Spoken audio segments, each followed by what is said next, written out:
Hi, I'm Dr. Barbara Becker Holstein, positive psychologist, author, playwright, and filmmaker. In this film, I'm the director and the creator of the characters. I always try to help people make the most of their lives. But as we all know, life is complicated. So this was to be a film based on some of the complications of marriage. The wife had already appeared in several of my books for girls as a tween and several of my selfie films as a teen. This was to be, as I said, a film. That's when we had to take the lemons of life and turn them into lemonade. The pandemic did it for us. The results were not a film version of Life is Complicated, but instead an old-fashioned radio drama. And that's what tonight we are premiering.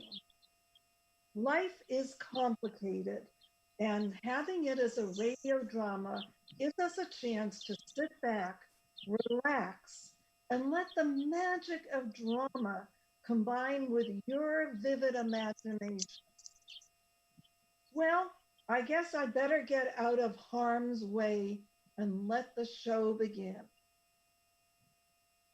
And now, life is complicated. Gentle music plays in the background of a candlelit dining room.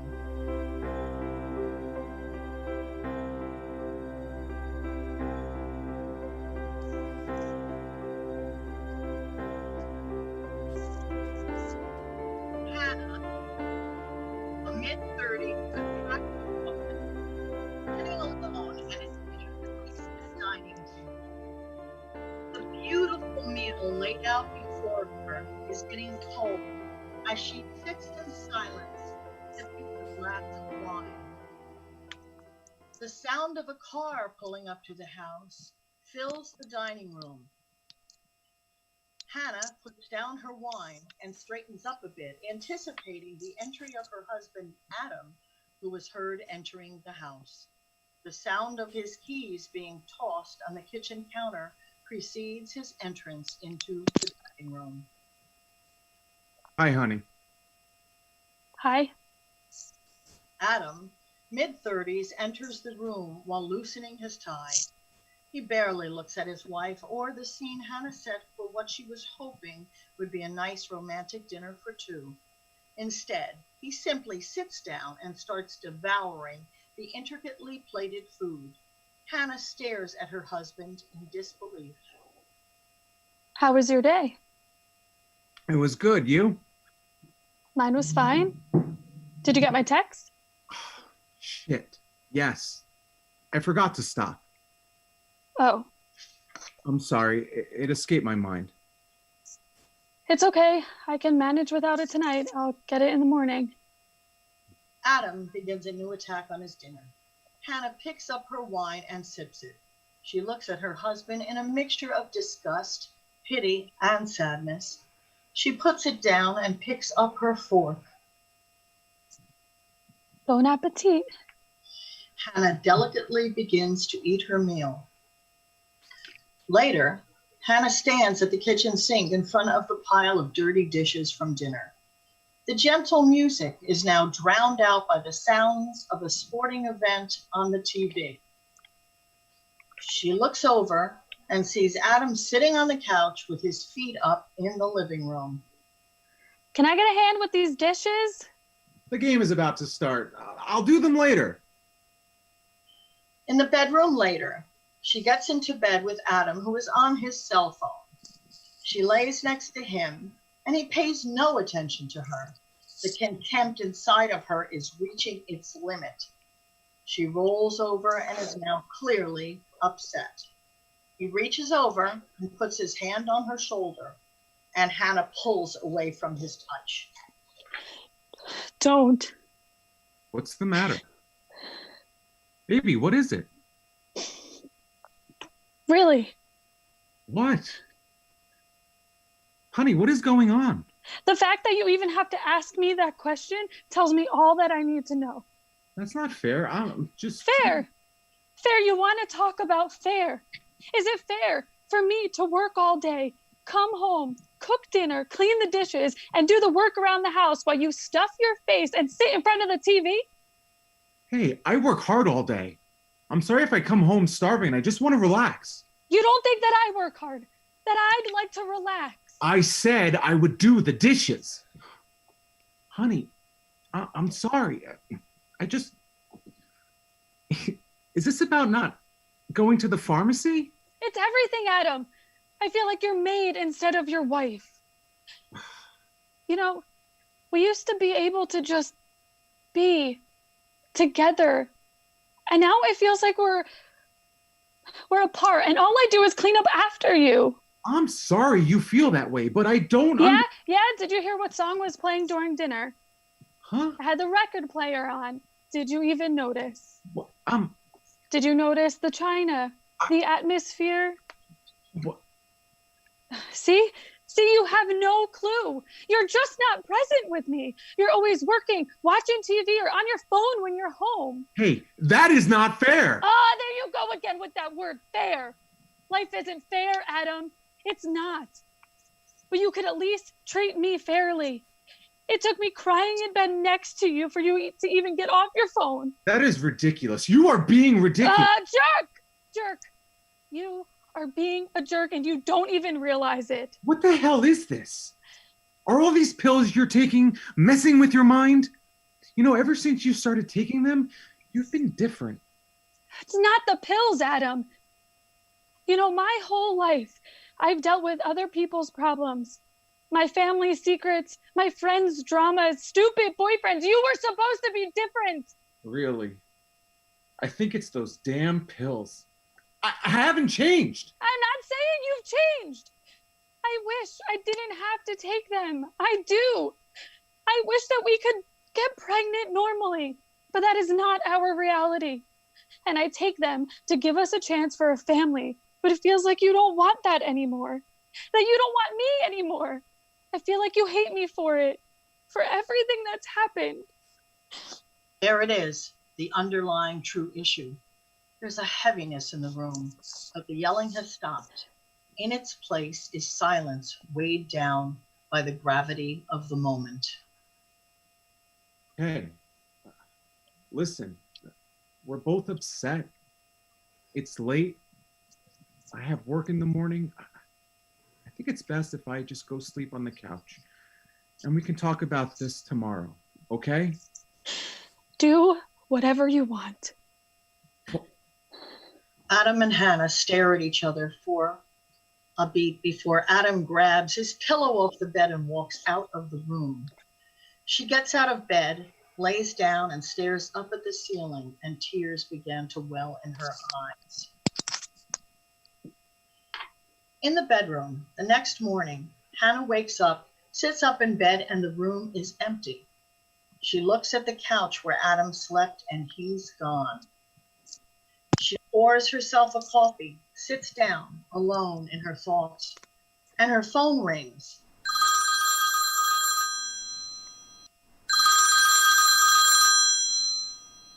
She picks it up and looks at the caller ID, Mom, on the screen, so she answers. Hi, Mom. Good morning, sweetheart. How are you? I'm okay. You? What's wrong? Nothing. I can always tell when there's something wrong. I can hear it in your voice. Adam and I had another fight last night. Oh, dear. I'm sorry. What about this time? The usual. Oh, but I really don't want to talk about it, okay, Mom? Okay. Well, listen, we're all set for this move on Sunday. I still have some boxes for you. Do you think you can come and get them today or tomorrow?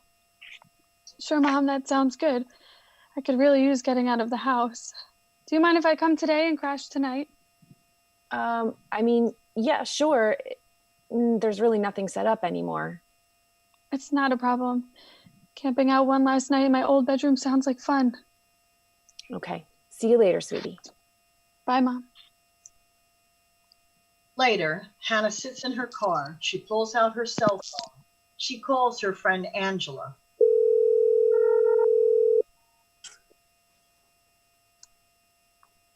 What's up, stranger? Hey, what are you doing this weekend? Not much. You? I'm gonna go grab some stuff from my parents' house, so I'm gonna be in town. You want to get together? Sure. Sounds great. Okay, I'll let you know when I'm in town. Sounds good. See you later. Yeah, see ya. Bye. He starts the car and drives off. Later, in the afternoon, Hannah pulls up to the house. She notes the sold sign on the front lawn.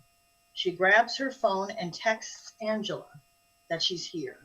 She takes a deep breath, exits the car, and walks up to the house. Hello?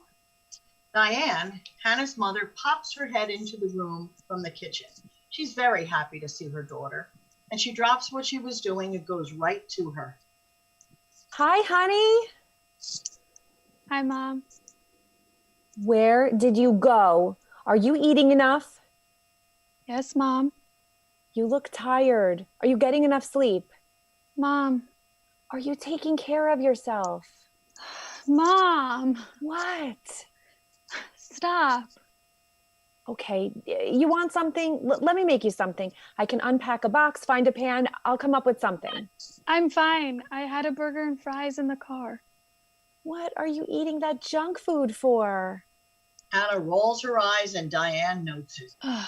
Suit yourself. Diane walks into the living room and Hannah follows. Diane heads to the couch and sits. Hannah scans the room. There are a few boxes. Only the couch remains, and other odds and ends. Most of the room has already been moved out. Wow. I know. Where's Dad? He went to get a few more boxes. Come sit with me. You okay? I think so. Oh, I don't know. What's going on? Adam and I have been fighting more and more, and I don't know if it was the miscarriage or if it started before it and I didn't realize it. It just feels like we're heading towards the path of... Don't start thinking that way. And don't blame yourself. Outside stresses have effects on relationships. Trust me, I know. But once you start planting those seeds in your head, they're impossible to get out. Yeah, I know, Mom. No, I know. Your father and I haven't always had it good. We've had our rough patches. Heck, I even threw a plate at him once. It was a good plate, too. A wedding gift. Really? Yeah, but I was so distraught, I picked up every single piece and glued it all back together. Wow. I wanted to fix it. And in fixing it, I realized that I wanted to fix us. Your father and I, that is. Who can that be? Diane gets up and heads to the front door. Hannah is left with her thoughts. Diane opens the door and it's Angela. Angela greets Diane with a warm smile. Hi, Mrs. Finelli. Angela, I didn't know you were coming. How are you? I'm doing well. Can't believe you're selling the house. Angela, Hi. I've missed you. I've missed you too. You got here really fast. I still live down the street. Angela, you look great. What is your secret? Oh, thanks, Mrs. Finelli. Oh, no secret. Just eating right and yoga every day. See, honey, eating right and yoga.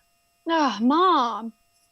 Before Diane could say anything else, Stephen, Hannah's father, enters from the front door with pizza in his hands. Delivery. Dad. Hi, honey. Hey, Angela. Hi, sweetie. Who's hungry? Later, an empty box of pizza is open on the table. Paper plates and beer litter the table as well, and it was a good meal. So I left a note and I said I'd be home tomorrow. Oh, honey, I'm sorry. If there's one thing your mother and I know, it's how to fight. Hey, Hey, nothing. It's true. But we also work through it. I've tried, but how many times can we have the same argument? As many times as it takes. For what? For me to ask for a divorce? is that what you want? I don't know. I mean, it's crossed my mind, that's for sure. You swore an oath, I know, Dad. a vow before God. I know, Dad. One that's not easily or cheaply undone. Diane kicks her husband's shin under the table. This stops him in his tracks. Hannah's upset. The tension is thick. Hannah gets up and storms away, and Angela puts down her piece of crust. I'm going to excuse myself and check on her. Thanks for the pizza. Angela follows after Hannah. Really? What? Mm-hmm. Diane takes a sip of her beer. Stephen takes a bite of his pizza. They're going to have to work this out. Moments later, Hannah is sitting in the middle of her empty room, hiding her face and shame in her hands. Hannah thinks to herself, has it really come to this? A divorce? As Angela appears in the doorway. Hey, Oh, hey. you okay? I don't know anymore. Remember when I was dating Jeff? Jeff. Yeah, of course. You two were so in love and then you suddenly broke it off. Yep, that's the one. You were so mad at me. No, I was just disappointed. You know, for you, not in you. Well, what about him? When I broke up with him, you asked me this. Did you put the work in to make it work? I did? Yes. And I didn't. And I regretted it forever, especially when I saw on Facebook that he got married to Rachel. Rachel? Yup, the one and only. Oh, damn. So I just want to echo what that girl who was so wise beyond her years told me. Make sure you put the work in. They hug. There's a knock on the open door. Diane is in the doorway with boxes in her hands. Hi, honey. These are for you. Oh, thanks, Mom. Diane puts the boxes down in front of Hannah. She wants to stay and help her daughter by talking with her more when there's a crash in the basement. Son of a... I told you to wait for me. Yeah, well, damn. Angela and Hannah laugh, and Hannah pulls the boxes towards them. They go through them. Hannah and Angela pull a few more items out and flash them to each other. They're laughing. They're sentimental. They find old high school photos, and then they discover their old home.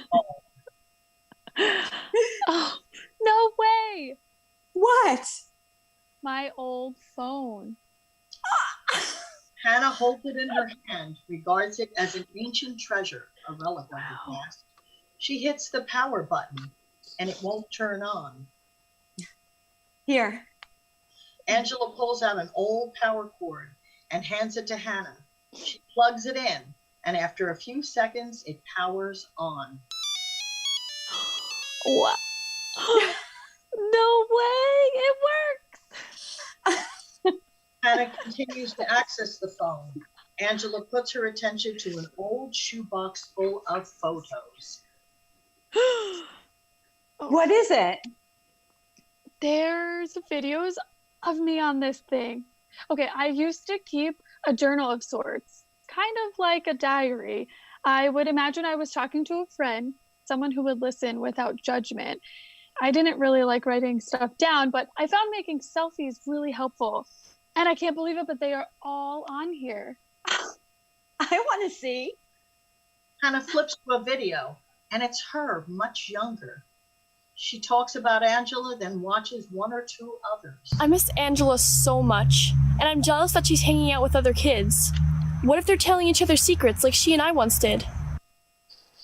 Okay, that's enough. Girl, you are one complicated human being. Listen, I should get going. It's getting late. Okay. Later, Angela and Hannah are standing in the driveway.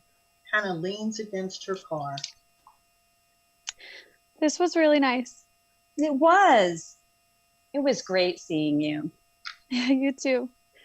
We should do this again. We should. I'll befriend the new owners in case you want to hang out here again.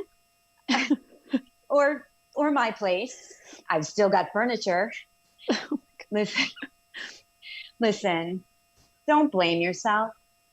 Just put the work in. See what happens. Okay? Yeah, you got it. Angela pulls Hannah in for a big hug. Angela turns and starts to walk home as Hannah lingers for a second, watching her friend walk off into the distance before heading back into the house. She walks in to find her parents cuddling up on the couch, watching a movie together on the iPad. She admires her parents because they've put in the work. Want to join us? I'm okay. I'm gonna go get some sleep.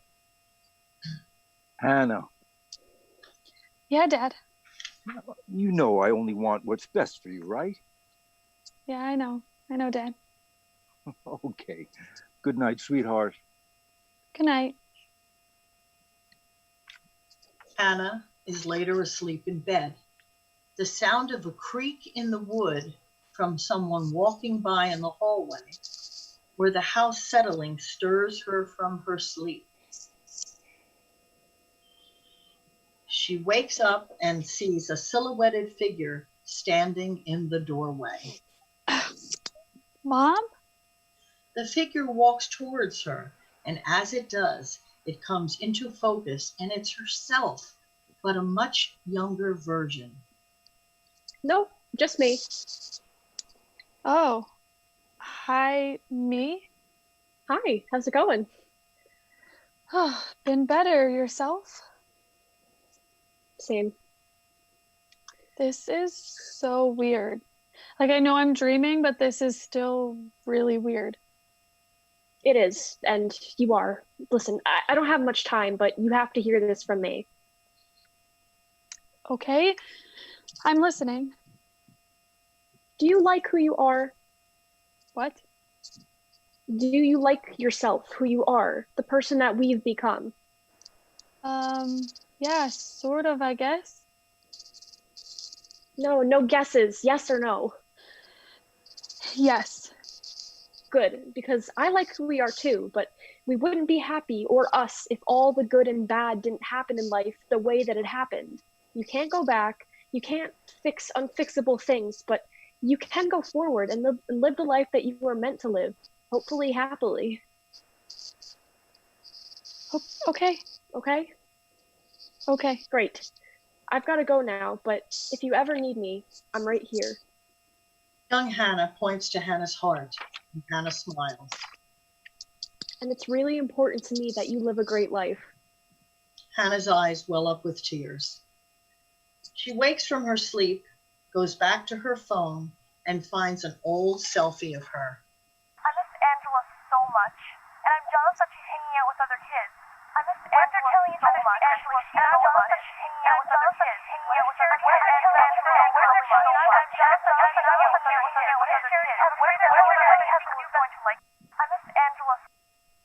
A message from her past is the final push for her to know what to do. She kisses the still image of herself on the phone. In the kitchen, the next morning, her mother and father are sitting having coffee. Morning. Morning. Coffee? Sure. Last morning, huh? Yep. Lots of memories in this house. Sure are. Good and bad. Mostly good. All good from where I'm sitting. I should really get going. Yeah, the truck's gonna be here any minute. Love you, kiddo. No matter what happens with Adam, I just want you to be happy. Okay, Dad. I love you too. Oh, honey, you take care. I will, Mom. Anyway, I'll see you two in a couple weeks. Hannah gets into her car, and there's another box on the passenger seat along with her. She opens it. It's the glued, broken plate that her mother talked about. And there's a note. She reads it. She wells up, turns the key, and drives away. Later, that night, Adam is putting the final touches on the dining room table, lighting the candles and starting the record player. He hears the sound of Hannah's car pulling into the driveway, and she enters the dining room. Adam is standing behind her chair. Hi, honey. Hi. She can't believe what she's seeing. Adam has never done anything like this. She enters the room slowly, taking it in, and he pulls the chair out, and as he does... How was your weekend? It was nice. And you? Mine was okay. Wine? Please. Adam pours Hannah a glass of wine and then sits down. They sit in silence for a moment, and then... Missed you. I can tell. I picked up your prescription from the pharmacy. It's upstairs. Thank you. That's dinner. Adam gets up and heads in the kitchen. Hannah puts her glass of wine down and sits silently. Voila. Adam puts down a plate of salmon in front of her with a side of asparagus and mashed potatoes. Hannah contemplates it as Adam sits down in his seat with his own plate. She can't help but smile because it's exactly what she had at their wedding. Wow. Bon appetit. She picks up her fork and delicately starts the meal. Empty plates and 2 more empty bottles of wine litter the table. Hannah's loosened up a bit. You were going to say something stupid. It was? That's what you said.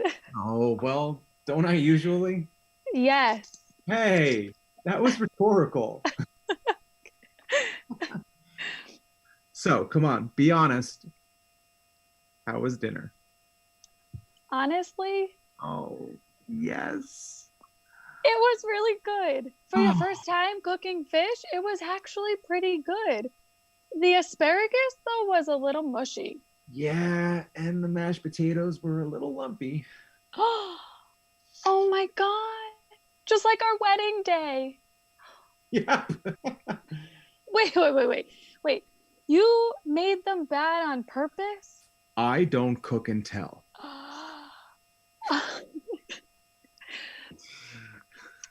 I've been really upset.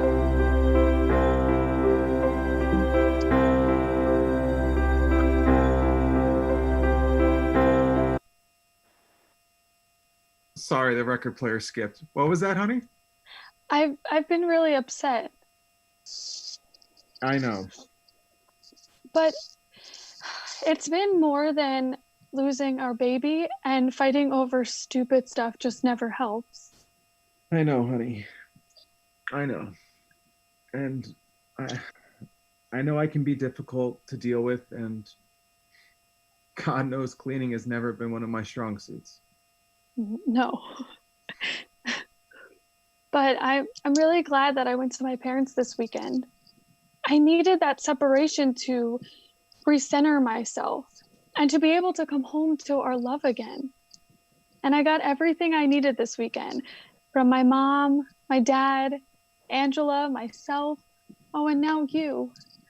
It's all helped me remember who I am and what we are together. Wow. Wow, honey. That's deep. You've always been deeper than me.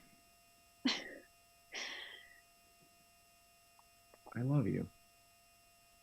And I love you too. And I am sorry, for everything. Not living up to my end. I hope you forgive me. I do. And remember, I picked you. Oh, really? I thought I picked you. Okay, I think we're going to be just fine. But hey, it takes two to tango. Oh, understood. Adam gets up. He walks over to the record player. He gets a record out and replaces the disc in it.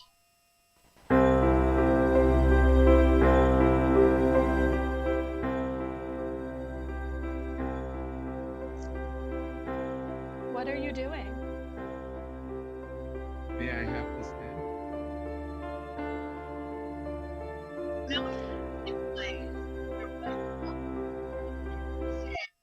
Gets up and they start dancing.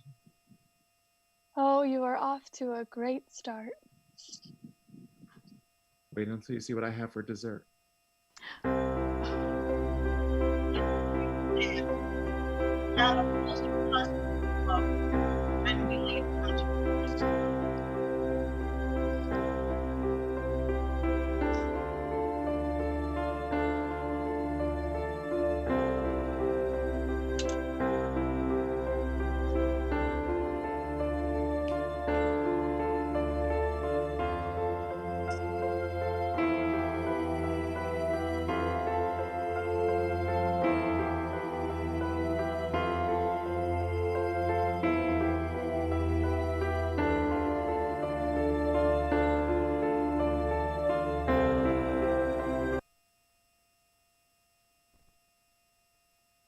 I hope you enjoyed Life is Complicated, and I hope it will inspire you to always make lemons into lemonade.